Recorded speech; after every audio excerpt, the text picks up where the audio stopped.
West బెంగాల్లా Mamata Banerjee నాయకత్వంలో నడుస్తున్న west బెంగాల్లా special intensive review అది చేయనీకే రెడీ అయినరు. రోడ్ల మీదకి మొత్తం దిగినరు ఇల్లీగల్ ఇమైగ్రెంట్స్ అంతా.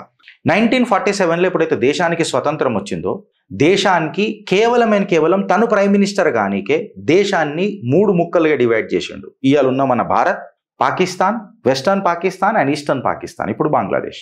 భారతదేశం మనకున్నప్పుడు ఇక్కడ ఈస్ట్ పాకిస్తాన్, ఇక్కడ వెస్ట్ పాకిస్తాన్ మనకున్నప్పుడు అప్పుడు ఏమైందనంటే ఇక్కడ బంగ్లాదేశ్ అంటే ఈస్టర్న్ పాకిస్తాన్ ఏదైతుందో అక్కడి నుంచి హిందువులు కొంచెం అప్రహెన్షన్ ఉండే.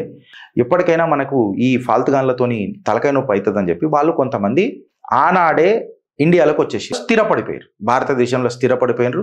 కోల్కతా గిల్కతా అక్కడక్కడికి వచ్చి స్థిరపడిపోయారు. దాని తర్వాత 1971లా ఎప్పుడైతే భారత్ని పాకిస్తాన్ గెలికిందో అప్పుడు బంగ్లాదేశ్ అనే ఒక కొత్త దేశం ఏదైతే ఫార్మ్ అయిందో మన ఇంటెలిజెన్స్ ఏజెన్సీస్ రా పుణ్యాన, అప్పుడు ఏమైందంటే అప్పుడు కూడా కొంతమంది బంగ్లాదేశీయులు ఎస్పెషల్లీ కొంతమంది హిందూస్ ఇక్కడ సైడ్ వచ్చిండ్రు.